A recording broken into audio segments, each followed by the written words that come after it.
Ceci est un livre audio autogénéré par Google. Introduction. Cet ouvrage est né de l'expérience du roman historique qui a suivi bien des péripéties, en l'absence d'une matière documentaire bibliographique dès le commencement de son écriture en 2008 pour le premier tome et en 2009 pour le deuxième tome, sous le titre de Marguerite dans sa phase d'initiation. En effet, l'immense et regretté historien Charles-Robert Ageron avait traité l'histoire de l'insurrection de Marguerite en 2 ou 3 pages au premier tome, puis l'affaire Marguerite en quelques pages également au deuxième tome. Néanmoins, son apport était nettement insuffisant pour assimiler l'insurrection en elle-même et le traitement judiciaire qui lui avait été consacré. Fort heureusement, la chronique du regretté Lahadi Flissi comblait ce vide, en mettant à la disposition du public les procès-verbaux des audiences du procès d'assises à la cour de l'Hérault. Grâce à ce nouveau fonds, il a été possible de reconstituer le déroulement de l'insurrection et de sa répression, d'assimiler les phases judiciaires jusqu'au verdict. Malgré cet effort intellectuel, il restait encore à fouiller la mémoire du passé pour mieux connaître cette insurrection et la trajectoire des inculpés, puis des condamnés aux lourdes peines ou de courts emprisonnements ou d'interdiction de séjour. C'est ce que dévoila l'essai historique de Christian Feline, L'aube d'une révolution Marguerite Algérie 26 avril 1901, publié en 2012. Il était alors nécessaire de revisiter mon roman historique, Marguerite à la lumière des données nouvelles que mon confrère Christian Feline a mises à la disposition du lectorat. C'est donc ce que j'ai entrepris d'élaborer une réédition plus documentée. En effet, j'ai publié en 2 tomes Marguerite revisitée le 26 avril 1901, durant l'année 2019 en exploitant les éléments fournis par cet auteur et des chroniques judiciaires. Je saisis cette opportunité pour remercier sincèrement et de la plus noble manière M. Christian Feline pour ce travail complémentaire au mien, d'une part et d'autre part pour m'avoir cité comme source bibliographique dans son ouvrage. Mon destin littéraire est lié avec Marguerite, comme le dit mon lectorat. En effet, des universités algériennes m'ont sollicité pour écrire l'insurrection de Marguerite sous la forme scientifique. Leur sollicitation tente évidemment, mais la crainte d'être mal outillé techniquement me posait problème. Alors j'ai engagé une large consultation avec mes amis, professeurs, Youssef Saya, Aoussine Sediki, Boucherit Kébir, Moyedine Abderrahim, Sadji Aguiz, admirateur distingué de mon œuvre Marguerite, ainsi que de mes enfants, docteurs en sciences sociales, Afida Mohamed Hichem. Donc l'essai historique, le procès des insurgés de Marguerite à la cour de Montpellier, 15 décembre 1902 au 8 février 1903, est mon nouveau-né. J'ai mis à profit bien sûr l'ouvrage de C. Feline, comme une source incontournable et des chroniques judiciaires du procès lui-même. Pour revenir au procès des insurgés de Marguerite, le commun des lecteurs serait tenté à le qualifier de procès politique, puisque la révolte du 26 avril est une rébellion contre l'autorité de l'État français et contre l'ordre établi. Les insurgés auraient été jugés normalement comme des dissidents politiques qui, une fois condamnés, auront la qualité de déportés politiques. Or, ce n'était pas le cas, et il était inimaginable pour les colons de voir la masse indigène se hisser à ce niveau supérieur, pour la garder toujours au niveau le plus bas et corvéable à loisir. Ils voulaient lyncher les révoltés sur la place publique, toutes leurs forces sociales mobilisées, l'opinion publique et la presse. Jusqu'au 12 avril de l'année 1902, cette option était envisagée. Le destin en avait voulu autrement. Me l'admiral obtint la délocalisation du procès à la cour d'assises de l'Hérault. Là, c'est la grande découverte. L'opinion métropolitaine découvre pour la première fois le drame colonial. Alors c'est la fissure entre la colonie et la métropole. Ce sera une lutte via la presse et au sein même du Parlement. La société civile et les journaux de la métropole vont manifester une solidarité exemplaire à l'endroit des insurgés.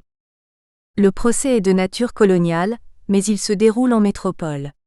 La Cour de cassation l'a délocalisé pour cause de suspicion légitime du jury de la Cour d'assises d'Alger, pour éviter un carnage.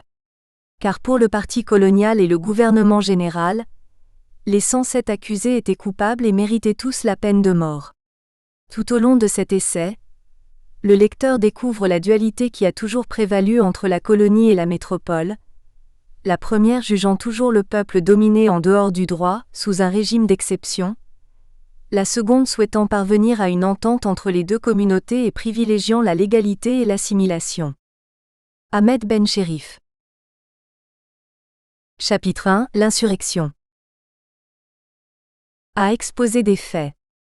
Le vendredi 26 avril 1901, des hommes riguis du douar d'Adélia se soulèvent, munis d'armes de guerre et blanches. 125 indigènes se soulèvent contre le colonisateur. Ils marchent sur le village européen de Marguerite, de son nom originel, Intorquis. Cette petite agglomération fut créée vers 1880.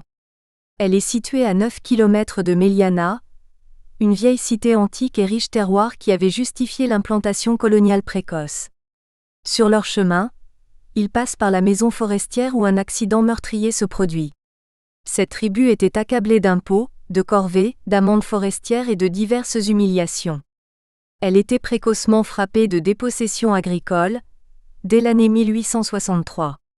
Et depuis, elle continuait à les subir, sans foi ni loi. Elle subissait en se résignant devant la loi du plus fort, qui de surcroît était inique. Longtemps elle en avait accepté les injustices flagrantes et les vexations, en espérant de meilleurs lendemains.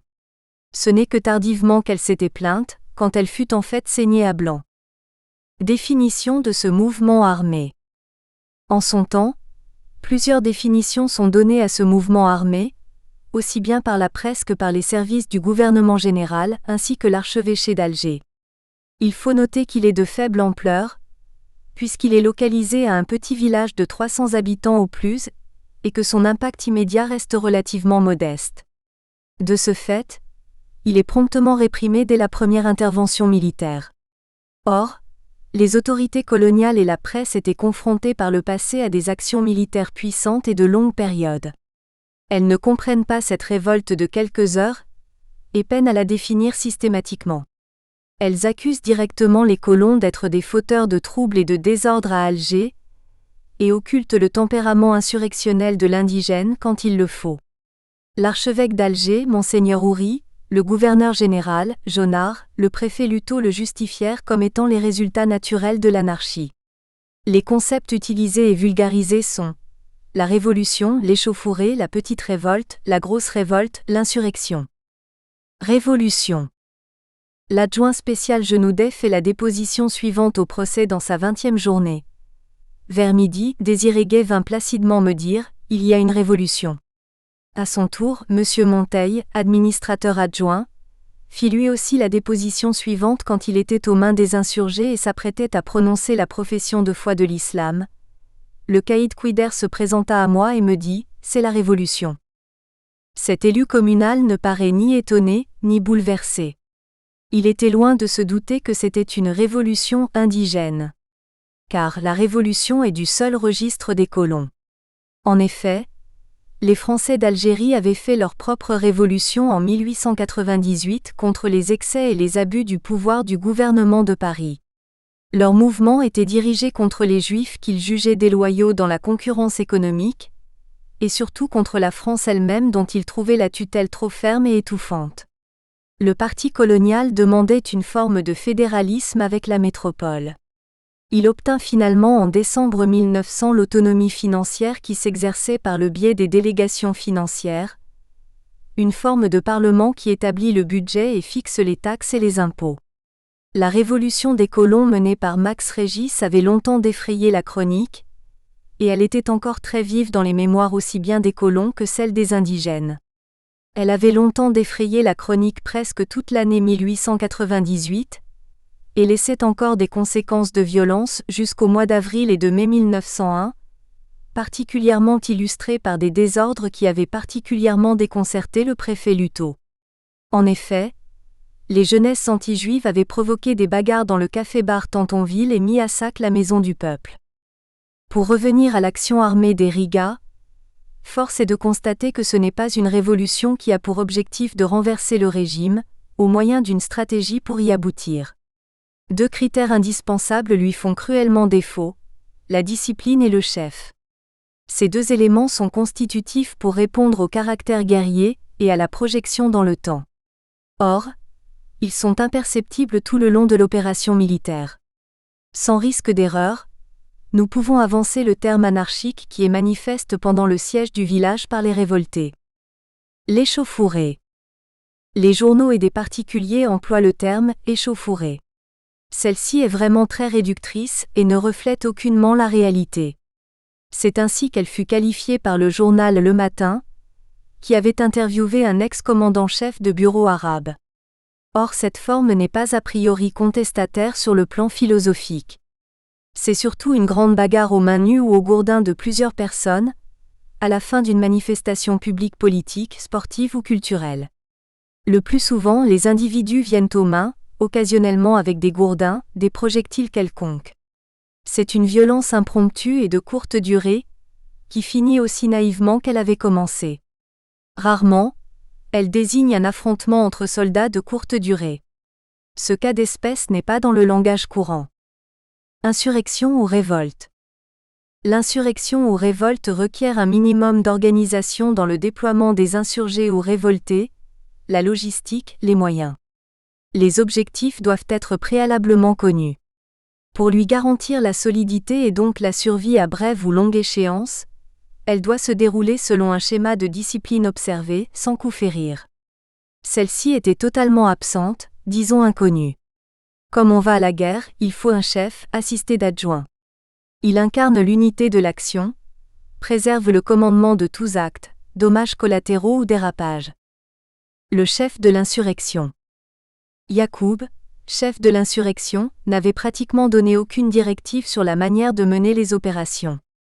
Il ne revendiqua point ce statut sur le terrain, bien qu'il en endossât la responsabilité entière au procès à Montpellier, lors de sa déposition. Vous dites que j'étais chef et que je donnais des ordres. Eh bien, je reconnais avoir donné des ordres. J'assume la pleine responsabilité de tout ce qui s'est passé. Sauf cas d'erreur manifeste, on est en présence d'une révolte paysanne qui présente des similitudes avec la jacquerie. Là encore, les journaux coloniaux le désignent sous le nom de marabout de manière intéressée, comme nous le verrons plus loin. D'ailleurs, le journal La Dépêche du lundi 29 avril lui consacre un long article sous le titre de la jacquerie algérienne, dans lequel il relate que les cavaliers sont une vingtaine armés de fusils et de sabres. Les autres hommes sont à pied, pourvus seulement de gourdins, de haches et de pioches. Cette caractéristique la distingue de toutes les résistances menées par le peuple, qui était essentiellement composé par la cavalerie et doté d'armes de guerre. Yacoub était un adepte de la confrérie Rahmaniya. Il était sous la direction de son père qui était un adjoint confrérique, Mokadem. Dans sa vie spirituelle, il était connu pour ses crises convulsionnaires. En outre, il entrait dans des moments d'extase mystique. Voici un caractère qui a pour désavantage de le distraire de la réalité du terrain. D'ailleurs, Madame Genoudet, une femme victime, déposa au procès et déclara que Yacoub leur paraissait doux. Sa vie sociale était pour ainsi dire misérable et travaillait comme ouvrier agricole saisonnier, tailleur d'échalas. Ses bagages intellectuels étaient quasiment nuls. Donc, il ne prétendait ni n'aspirait à un quelconque rôle de prédicateur ou d'adjoint spirituel. Sa connaissance de l'islam se résumait à observer la prière avec le peu de sourates, ainsi que le carême. Certains colons vont jusqu'à dire qu'il était un buveur invétéré. Cette affirmation ne tient pas à l'analyse. En effet, les services de police et l'administrateur auraient appris ce vice et l'auraient utilisé sciemment. Des échos circulaient que l'instigateur de l'insurrection était un marabout Hadj Ben Aïssa, très influent dans la région du Zakar. Il avait réuni 1 millier de pèlerins dans son campement près de Méliana, qui drainait une affluence considérable. C'était une fête festive en hommage à un marabout, comme il y en a pendant le mois d'avril, réputé pour les aumônes collectives. Il y a lieu de penser que c'est bien Hadj El Aïcha que Yacoub avait quitté le campement. Comme il y eut confusion entre les tribus révoltées, celle des Benim Nasser et celle des Riga, il devait y avoir aussi des confusions dans les noms. Le journal Le Matin rapporte l'opinion d'un ex-commandant, chef de bureau arabe, qui connaissait personnellement le marabout en question. Il réfute catégoriquement que ce soufi eût été l'instigateur de la révolte. Il rajoute que le mouvement n'était pas déclenché par une zaouïa. Dans le cas contraire, toutes les Zaouïas auraient rallié la rébellion. L'historien Abou Qassem Saadallah rejoint cette idée et donne une définition de révolte confrérique dirigée par un marabout authentique, et non un marabout à l'occasion. Ce personnage est, dit-il, une personnalité politique sainte qui détient les pouvoirs spirituels, religieux et politiques du mouvement insurrectionnel. Il ajoute: ce personnage était très respecté, voire même vénéré de façon superstitieuse, et ses paroles avaient force de loi pour la communauté. Il était habituellement fort versé dans le domaine du savoir traditionnel. Grâce à de telles personnalités, les confréries pouvaient se définir ainsi: sur le plan politique, elles devinrent un parti; sur le plan social et économique, une organisation de type féodal; enfin sur les plans spirituels et intellectuels, une école unificatrice des courants de la pensée et des branches du savoir. Force est de constater que le personnage de Yacoub ne possède pas les mêmes aptitudes intellectuelles et spirituelles, ni l'influence dans son milieu immédiat, encore moins dans sa propre tribu, et donc la rumeur que la révolte était imputée à une Zaouïa était sans fondement aucun.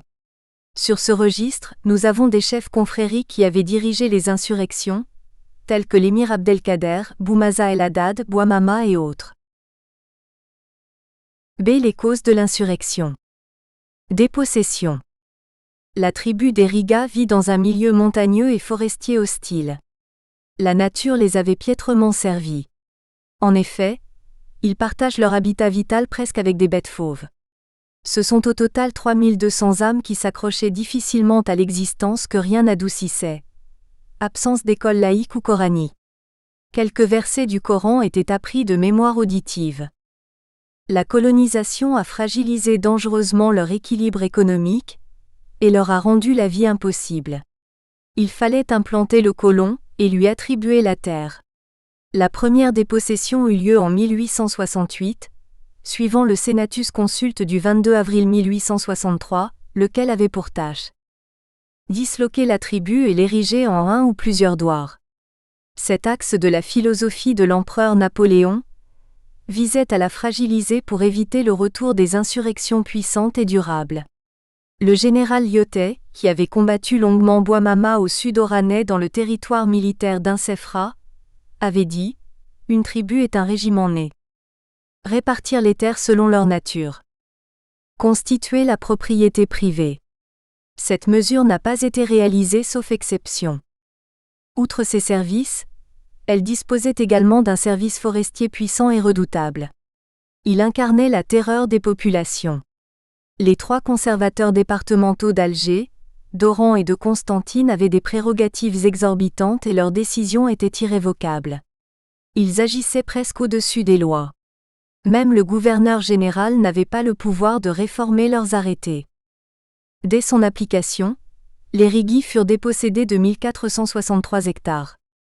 Leur douar fut délimité en 1868 et il ne restait que 9323 hectares de terre melk, pour une population totale de 2194 habitants. Ils furent encore frappés de dépossession en 1877 et en 1881, à hauteur de 1799 hectares.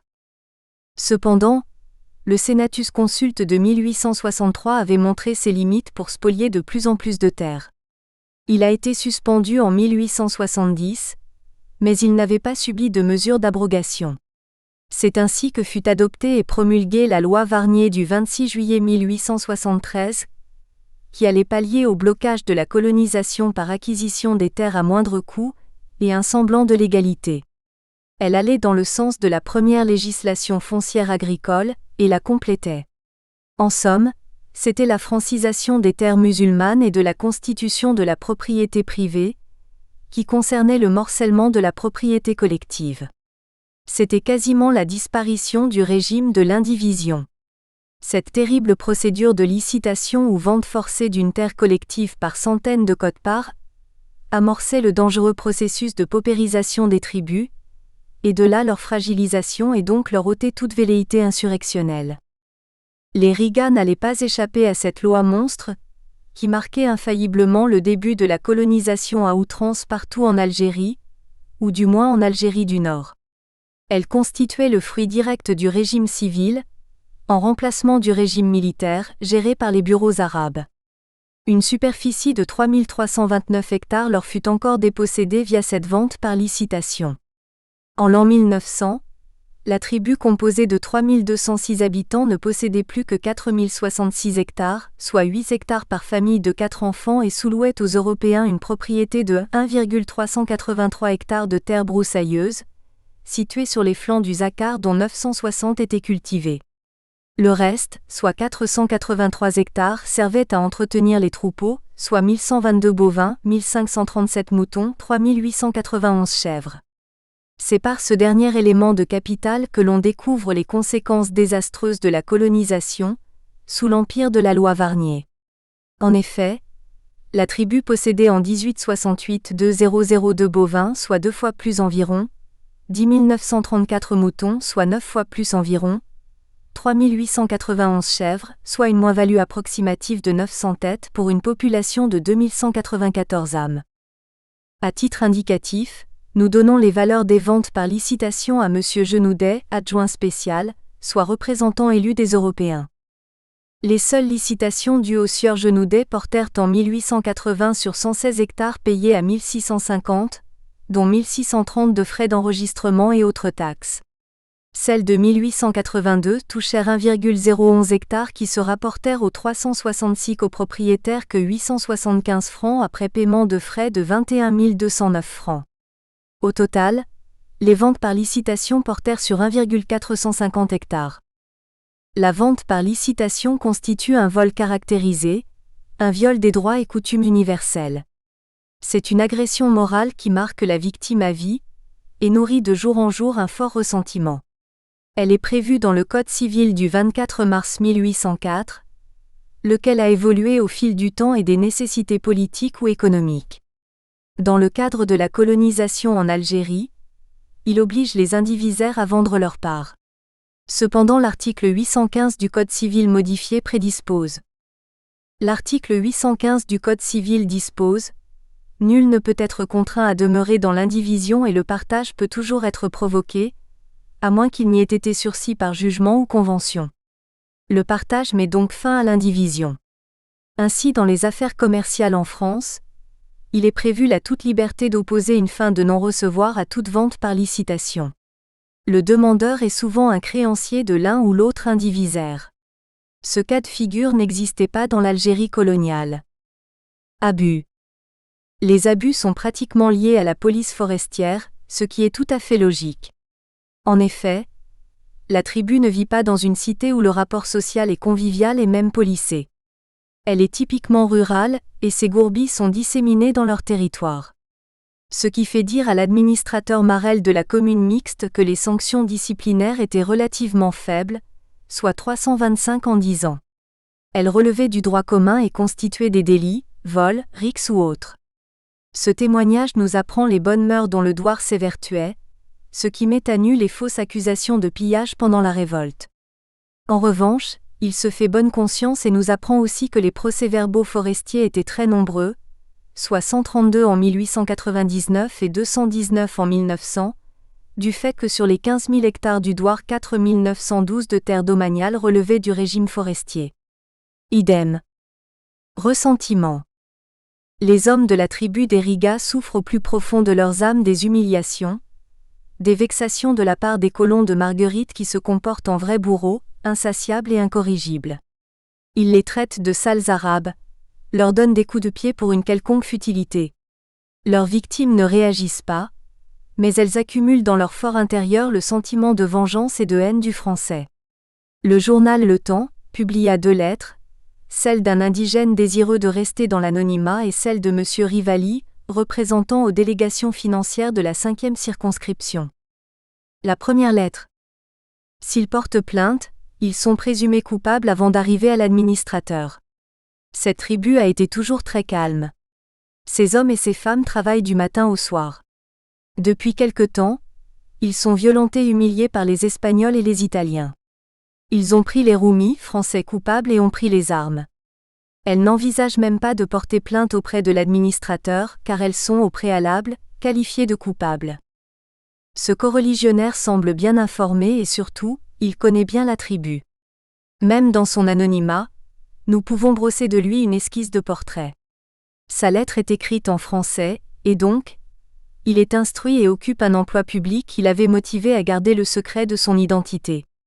Sans nul doute, il était originaire de Meliana où il devait travailler comme instituteur. La seconde lettre. Il existe une lâche surveillance sur les pèlerins. Le service forestier n'est pas coupable de réprimer, mais de laisser toute latitude aux indigènes. Les indigènes sont heureux. Les colons leur versent 65 millions de francs. Ce représentant du parti colonial est un élu des délégations financières ou parlement local algérien, compétent pour élaborer le budget de l'Algérie, fixer les impôts et les taxes.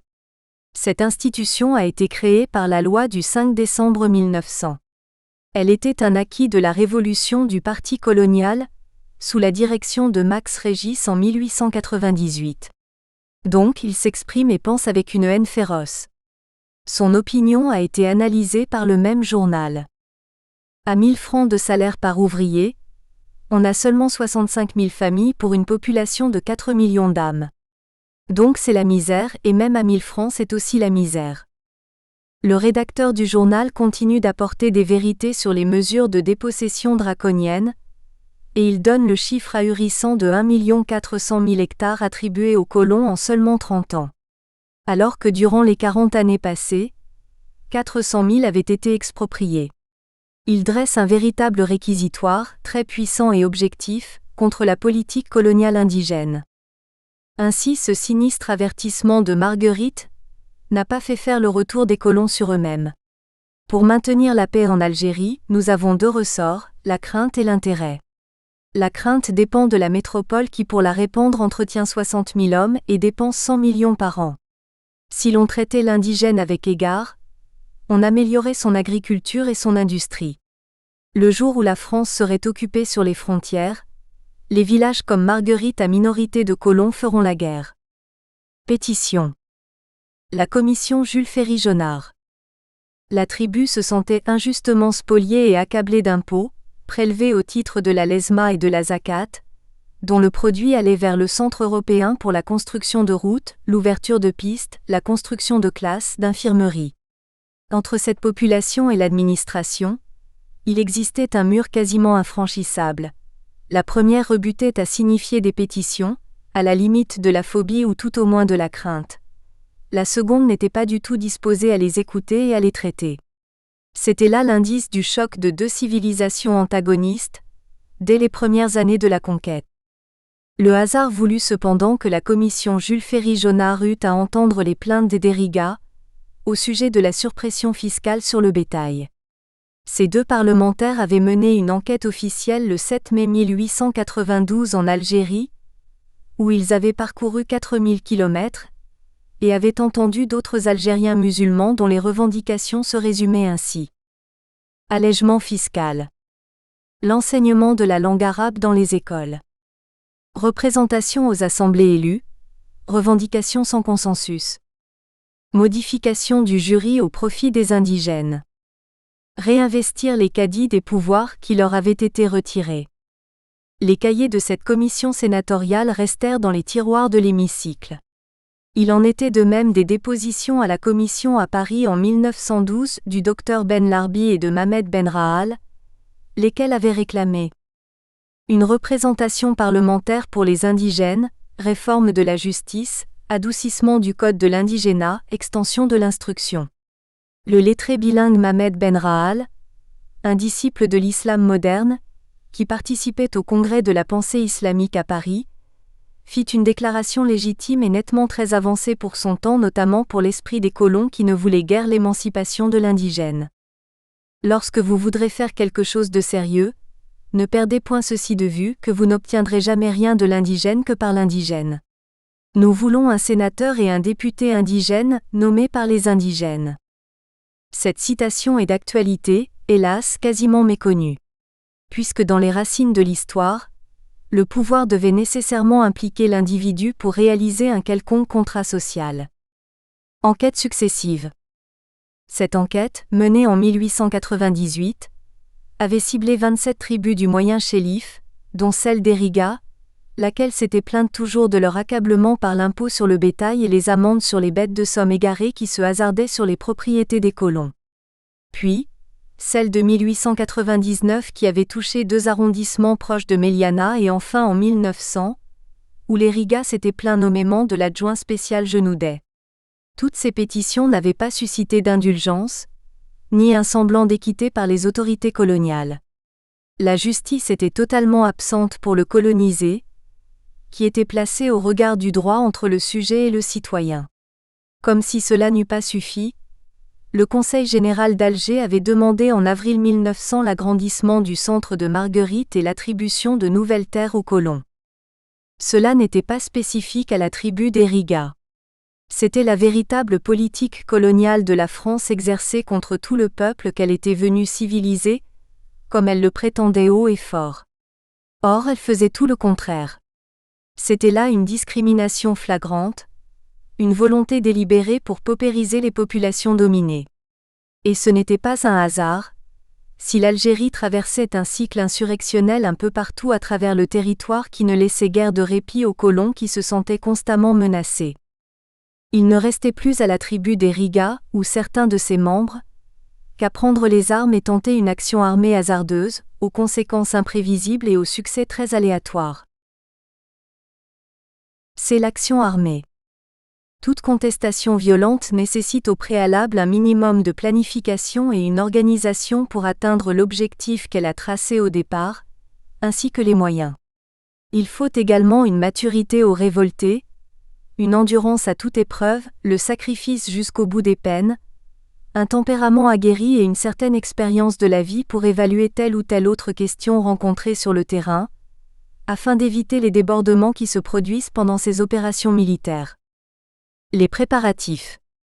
Une trentaine d'individus avaient tenu une réunion le 25 avril 1901, au mausolée de Sidi Bouzar, sous la double direction de Yacoub et de Taalibi. Ils décident de mener une action armée contre le village de Marguerite pour le lendemain vendredi. Quels étaient les débats qui avaient présidé à cette décision gravissime ? La chronique ne rapporte aucune information sur le sujet. Est-ce qu'eux-mêmes avaient gardé le secret sous le serment ? Quoi qu'il en soit, ils scellèrent le pacte entre eux. On ne fait pas la guerre sans les armes. Les futurs insurgés n'avaient pas évoqué cette question dans leur discussion. Ils en possédaient, ce qui leur avait permis de prendre sur le champ la résolution de déclencher la révolte. Depuis de nombreuses années, la contrebande des armes à feu était pratiquée. Des fusils et des pistolets s'entassaient sous les yeux des caïds qui gardaient le silence, terrorisés par leurs coreligionnaires. Elle était exercée sur de nombreux points des frontières terrestres et même maritimes. Les Anglais l'encourageaient et en faisaient le commerce. Ils étaient l'ennemi classique de la France. Certains activistes d'entre eux vendaient de petites Bibles, dans lesquelles étaient joints des feuillets qui appelaient à chasser les Français et accueillir les Anglais. La poudre même se vendait librement dans les marchés forains. C'est dire que les services de police ou de douane ne pouvaient pas ignorer un tel fait qui portait atteinte à la sûreté de l'État français. Le journal L'Impartial signe un papier direct et accusateur sur cette question. Sur de nombreux points des frontières de terre et de mer, la contrebande des armes de guerre s'exerce librement. Il n'est pas un marché de tribus, où la poudre ne se vend presque pas ouvertement. Il n'y a que l'administration qui l'ignore.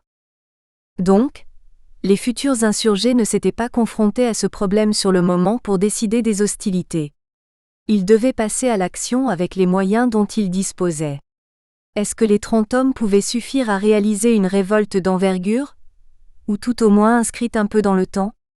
Rien n'indiquait qu'ils pouvaient être ralliés par d'autres individus, au jour indiqué.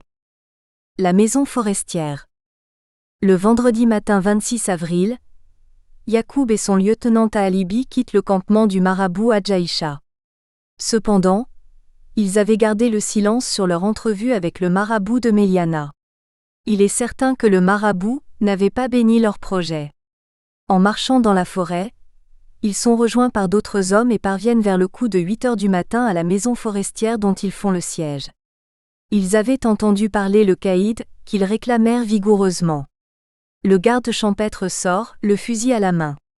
Il était loin de se douter que les assaillants étaient armés. Il tire un coup de feu sans s'en rendre compte probablement. Un rebelle est blessé. La riposte est immédiate par l'un de ses compagnons, qui tue l'agent forestier. Le caïd, qui avait profité de l'accident meurtrier, prit la fuite. Cependant l'essayiste Christian Feline nous surprend dans son ouvrage « L'aube d'une révolution Marguerite Algérie 26 avril 1901 ». Il nous donne une version contestable sur la mort du garde champêtre Lapsède. Un siège s'organise. Lapsède, un garde champêtre de passage, tente une sortie, le fusil à la main. Est-il le premier à tirer ? Entraîné dans la cour, il est sommé de prononcer la foi sacramentelle et de réciter la formule d'adhésion à l'islam. Il n'est de Dieu que Dieu et Mohammed est son prophète. S'y refusant, il est matraqué puis achevé d'une balle. La maison est fouillée. On s'empare du caïd qui plus tard réussit à s'échapper. Cette allégation qui ne repose sur aucun fondement ni preuve, minime soit-elle, est réfutée totalement par l'immense historien Robert Charles Ageron. Il écrit « Les révoltés qui venaient d'assassiner leur garde champêtre donnèrent aux Européens qu'ils rencontrèrent le choix entre l'islam et la mort. » Il infirme cette assertion, selon laquelle Lapsède avait refusé sa conversion par contrainte et se serait sacrifié. Les insurgés n'avaient pas songé à y recourir, puisqu'ils ne la réclamèrent pas aux gardes champêtres. Voyons encore ce que déclara à la cour d'assises de l'Hérault le principal acteur Yacoub, et dont on ne saurait mettre en doute sa déposition puisqu'il l'a faite sous serment. Lorsque Talibi et moi avons quitté le campement d'Ela Jaïcha, et sommes allés à la maison forestière, nous n'avions nullement l'intention de tuer quelqu'un. Malheureusement, le garde a tiré le premier et à ce moment, je n'avais aucun pouvoir pour empêcher ces gens de commettre les actes malheureux que je déplore. Cette déposition est on ne peut, claire et précise. Elle nous renseigne à 18 mois d'espace avec l'événement et donc la mémoire est fraîche, solide et ne prête à aucune équivoque ni confusion. En outre, il reconnaît déjà à cet instant premier de l'insurrection qu'il n'avait pas de pouvoir sur ces hommes qui avaient agi selon leurs instincts. Son aveu signifie également qu'il n'est guère le commandant maître des opérations. Les révoltés prennent aussitôt le chemin du village de Marguerite, un centre européen exclusivement. Tout le long du trajet, ils étaient rejoints par d'autres hommes qui sortaient soit des bois ou de leurs gourbies. L'effectif augmentait sans cesse jusqu'à atteindre presque celui d'une compagnie. Ils sont alors 125 individus armés de fusils, sabres, poignards. Certains sont équipés de montures, dont Yacoub et son lieutenant Talibi, d'autres marchent. Ce ralliement en chemin constitue l'une des caractéristiques de la jacquerie. Ceci dénote la déficience de l'organisation, ainsi que le peu de souci de la discipline. Le siège du village. En chemin, les insurgés perquisitionnent 2 demeures, dépendances des fermes avoisinantes qu'ils ne saccagèrent pas et dont les propriétaires ne sont pas agressés. En revanche, ils récupèrent 2 chevaux et un fusil. Ils poursuivent la route et arrivent vers midi au village qu'ils assiègent rapidement. Ils sont gais, trop remuants, excités, comme grisés par une victoire précoce. Les cavaliers défilent, arpentent la place de la mairie. Alors, des volontaires fouillent les maisons et font expulser les occupants qu'ils rassemblent sur la place de la République. Dans la mêlée et la bousculade, certains meubles sont renversés sans intention et ne subissent pas de dégâts matériels. Les villageois sont terrorisés et essaient de nouer le dialogue avec les assaillants qu'ils connaissent tous, et qu'ils emploient dans leurs vignobles. La conversion par contrainte. Enfin commença ce qui était loin d'être imaginé. La conversion par contrainte, un fait nouveau pour nos traditions de coexistence en général. Aucun historien ni chroniqueur n'avait évoqué, civil ou militaire, un fait pareil de prosélytisme pendant la longue guerre de conquête de 40 ans. Certes, l'islam de l'Afrique du Nord dont l'Algérie est orthodoxe et se distingue par la tolérance et la cohabitation avec les autres religions monothéistes, soit le judaïsme et le christianisme.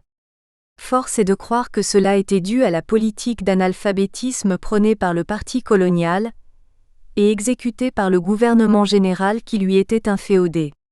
En effet, une guerre ouverte fut menée par l'État français contre les écoles coraniques et les médersas qui dispensaient l'enseignement non seulement religieux, mais aussi des notions de calcul, d'histoire, de grammaire et de hautes études dans les universités de Tlemcen, Constantine, Alger. Presque toutes furent fermées par les autorités coloniales. Qui a donné l'ordre de conversion ? Cette question n'a pas été posée ni pendant les instructions judiciaires, ni au moment du procès à la cour d'assises de Montpellier. Le sieur Genoudet, déjà converti, fit une déposition au procès selon laquelle il avait demandé à Yacoub d'ordonner à ses hommes d'arrêter de maltraiter les colons. Nous ne connaissons même pas le moment où l'adjoint spécial avait formulé cette demande. Aucun élément ne permet de dire qu'elle fût plausible, et elle reste du domaine des divers questionnements qui jalonnent le récit qui a été fait de cette insurrection et des suites qu'elle avait engendrées. Les insurgés obligent les Européens à renier leur propre religion, à embrasser l'islam et à en prononcer la profession de foi. Aucune résistance ne fut opposée de la part des colons qui s'y prêtèrent volontiers. À chaque nouveau converti, les révoltés l'habillaient d'un burnous, l'embrassaient sur la joue, le rassuraient qu'il conservât tous ses biens et ses terres. Le moment est émouvant, et la dialectique entre le bourreau et sa victime est néantisée. Une réelle fraternisation paraissait entre les deux clans, comme si on avait droit à une comédie burlesque dont personne ne s'en rendait compte. Le curé et 2 colons s'enfermèrent dans l'église et s'y barricadèrent. Puis, ils furent aussitôt délogés et le prêtre se convertit sans qu'on lui eût demandé, comme l'avait raconté le colon Gauthier dans sa lettre parue au journal. Cet acte fut sévèrement critiqué par la presse, et le président du Conseil Émile Combes le déplora au Parlement, en fustigeant cette grande facilité à renier sa propre foi chrétienne. Dans la mêlée, le receveur de la poste, le sieur Courbet, réussit d'un moment d'inattention des gardes pour se faufiler à travers les rues. Il arriva à la poste et avisa par télégraphe l'administrateur de la commune mixte. Le sacrifice. Mais arriva l'imprévu, sans préavis et dans toute son horreur. La terreur dominait les nouveaux convertis, l'excitation caractérielle assujettissait leurs prédicateurs. 5 chrétiens n'acceptèrent pas la conversion, dont le sieur Guillaume Gay, qui était sourd et ne pouvait pas donc comprendre ce que les révoltés leur demandaient. Les 4 autres étaient sous l'empire de l'angoisse et leur sacrifice est resté un mystère. Soit ils ne comprenaient pas l'arabe, soit ils s'étaient sacrifiés pour leur foi chrétienne. En tout cas, c'est une question qui n'est pas élucidée par les historiens. Alors, ces chrétiens passèrent par les armes à feu et des instruments contondants. Il s'agit de Gilbert Rodici, dit El Vecchio. Guillaume Gay, égorgé. Étienne Rollin, égorgé laissé pour mort. Gariot, égorgé. José Ramos Fernandez, tué par balles et instruments contondants. Ces victimes payèrent de leur vie dans un moment de folie d'hommes à qui leur bourreau avait le moyen d'existence, la joie et le bonheur, même le rêve, d'autant que le milieu forestier dans lequel ils vivaient s'y prêtait. La déposition du médecin légiste détaille pour chacun le type de blessure, la cause directe de la mort. Elle est choquante et il n'est pas nécessaire de la transcrire. Disons tout simplement que les victimes des insurgés contraintes d'apostasie avaient la gorge sectionnée d'un bout à l'autre, sauf pour le colon Rollin dont la trachée n'avait pas été coupée. 2 gendarmes, leur lieutenant Dupuche, l'administrateur adjoint de Hammam Riga et le caïd furent mis en arrestation à l'orée du village par un groupe d'insurgés. Le lieutenant Dupuche parvint à se sauver. L'administrateur fut séparé des cavaliers qui l'accompagnaient, et il dut sous la contrainte de prononcer de se convertir à l'islam. Puis, ils furent emmenés vers Marguerite. L'alerte fut donnée assez tôt à Méliana, presque aussitôt après le siège de Marguerite. Vers 13h, le lieutenant Zopf des tirailleurs fut requis par le commandant de la place pour intervenir avec une compagnie et aller rétablir l'ordre à Marguerite, qui ne tarda pas à se déployer. Un groupe de 20 hommes partit en tête, sous le commandement du lieutenant. Ils rencontrèrent en route le lieutenant de gendarmerie qui leur raconta en détail la révolte et les conversions. Puis, ils furent rejoints par le reste de la compagnie. Le sieur Genoudet, qui était libre de ses mouvements puisqu'il est devenu musulman, et il alla à leur rencontre et leur dit de passer par le col. Les soldats suivirent le conseil et parvinrent bientôt au-devant des rebelles. L'officier leur dit de déposer les armes. Avant même l'entame des pourparlers, un coup de feu cibla son camp. Il y eut alors un échange de tirs, le capitaine Girardin fut blessé, le lieutenant Dupuche aussi. Du côté des rebelles, il y eut un mort, plusieurs blessés et des chevaux abattus. Les tirailleurs poursuivent les rebelles jusqu'à Marguerite qu'ils arrosèrent de coups de feu, sans en tuer d'homme, mais en abattant un cheval. Vers 17h, La compagnie avait libéré les prisonniers européens et alla à la poursuite des insurgés dans la forêt qui battirent en retraite. Les hostilités donnèrent le bilan suivant. 17 morts parmi les rebelles. Un mort parmi les tirailleurs. 3 autres blessés, Marco Motto, le lieutenant Zopf. Le calme était revenu au village et les victimes pansèrent leurs blessures. Les habitants inspectent alors leur maison, intrigués par un bruit qui courait déjà sur le vol de chevaux, de fusils et poudres, de bijoux et d'argent. 3 colons avaient été détroussés de leurs biens, dont Madame Genoudet dont les joyaux avaient été dérobés. Elle disculpe aussitôt les rebelles, et déclare que même sur la place ceux-ci avaient refusé de prendre l'argent que leur donnaient les victimes. Il y eut en effet des vols de bijoux, de valeurs et de chevaux dans cette journée tragique. Les coupables étant pressentis, pourquoi la police chercherait-elle ailleurs ?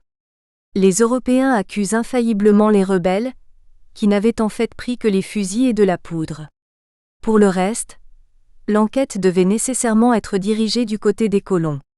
Or, elle n'a jamais été évoquée, à tel point que le journal La Petite République écrit « On ferait mieux tout de même de rechercher où sont passés les bijoux, les valeurs et les chevaux qu'on accuse les indigènes d'avoir volés. Tous les témoins reconnaissent qu'à l'exception des armes et de la poudre, les indigènes n'ont rien pris en leur présence. Plusieurs femmes affolées leur offraient des bijoux, ils n'en ont pas voulu. » La panique. L'insurrection avait surpris toute la colonie, elle, qui avait connu le bonheur de la paix pendant 30 ans, qui croyait que le peuple qu'elle dominait était définitivement soumis, accommodé à l'esclavagisme. Ces gens faisaient des affaires prospères, aussi bien dans le commerce ou l'industrie, ou encore l'acquisition facile des terres agricoles qui ne leur appartenaient pas. Ils n'entendaient plus la poudre tonner, ni croiser des indigènes en état de guerre, depuis la grande insurrection de 1871. Un seul écho était relayé, tonnerre dans un ciel serein. Les colons étaient dans l'émoi, essayaient de trouver des raisons à la révolte si soudaine et imprévisible. Les pouvoirs publics furent également surpris, et peinaient à trouver les motifs de cette violence indigène inattendue et brutale. L'administration était alors mise en cause et le parti colonial fustigeait les administrateurs, dont la surveillance sur les indigènes était jugée trop lâche et inefficace. La presse allait donner le ton sur l'état des esprits. Elle ne perd pas le temps, et informe l'opinion publique locale sur la gravité de la situation qui prévaut dans la région. Le petit journal rappelle les faits suivants. Le complot ourdi par la tribu des Benim Nasser en décembre 1900, pour mener une révolte contre les concessionnaires et les exploitants industriels des forêts. Le projet insurrectionnel fut découvert en un temps record, et plusieurs arrestations furent opérées parmi les membres.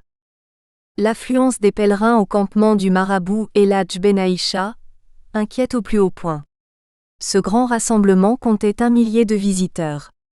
Tout cela déplaisait à la société européenne. Car traditionnellement, les Aouïas étaient à l'origine des soulèvements. La rumeur est forte selon laquelle la région est sur le point de s'embraser, ce qui affole les colons. L'effectif des insurgés est exagéré et ramené à 500 hommes. Le journal Le Petit Parisien rapporte quant à lui qu'un train de marchandises a été attaqué au kilomètre 101 parti juste après le train voyageur. La locomotive aurait subi des dégâts sans importance, occasionnés par des cartouches. Le journal toulousain Nous espérons que vous avez apprécié cet aperçu. Pour continuer à écouter ce livre audio sur Google Play Livres, utilisez le lien dans la description de la vidéo.